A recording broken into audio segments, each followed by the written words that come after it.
If a $5 million brand came up to you and said, I'm stuck at 5 million for the last 2 years, what's the biggest thing I should focus on to break through? What would you say?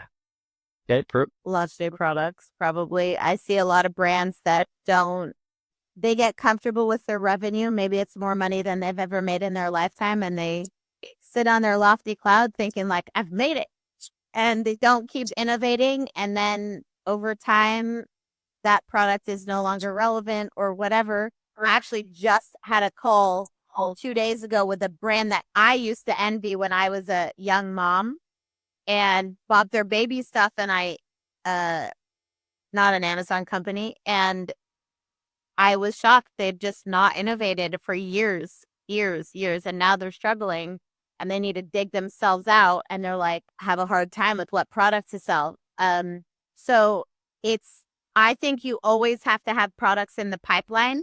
I think you also have to kill off products that are no longer relevant so that you keep your business manageable, but you always have to have stuff.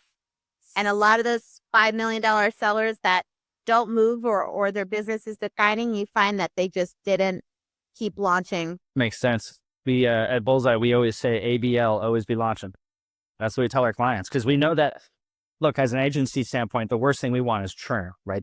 Churn for us is like, death for an agency. So I always tell my team leads, if you don't get your clients launching new products, they're not creating on the brand and they're going to fire us.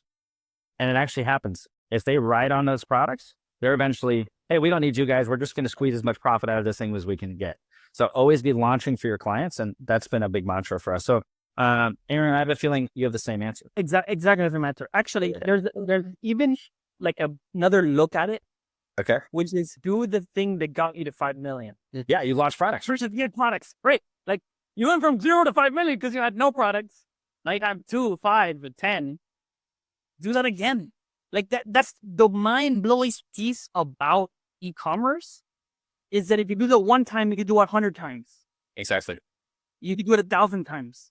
Right? Like that's the secret of it. Because you don't need another store. You don't need it's already the whole United States or the whole world or whatever country you're in. So do the thing that got you to 5 million, or will get you to 10 as well. But if you stop doing that, then you won't go. So exactly Prue's answer. And you've all had bombs. I'm sure all of you have had product launch bombs. Of course. And would probably had more bombs than you've had home runs. Okay. I heard something that might be a myth, but I don't know. But I've heard that Procter and Gamble's success rate of launching new products is like 4%. I would believe it because there's Sure, but like the point is they don't have so much crap to find one thing that's gonna sell like the entire world. and it sounds like Hollywood right now, doesn't it? That's like Hollywood stats. All right, Justin, what's your answer?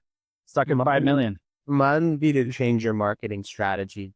At least for me, what I found was for our brand, 90% of our success was marketing, 10% was product when we were acquiring a customer. And then it flipped the other way. Once we acquired them, the product being great was 90% of the reason why they rebought and was 10% more. So it's like a duality of worlds of if you're trying to scale your brand, you need to have really strong marketing. And then if you want to compound your business, you need to have a really great product that people want to buy. Makes sense, Justin, because you don't come from a high SKU count business over here. You have your very specific oral care. Like you can't launch 800 different types of oral care. I can see it's kind of limited. So I can see your viewpoint being different. So that's a good way to look at it. What about you, JF? What's your answer to a guy stuck at 5 million? I've got two. Launch TikTok shops is one. That's the one I'm giving everyone today. Another one is just profit is cooler than revenue. So just, so don't go too in the red on your way to build it. Like it's much cooler to be a smaller profitable business than it is to be a larger unprofitable one.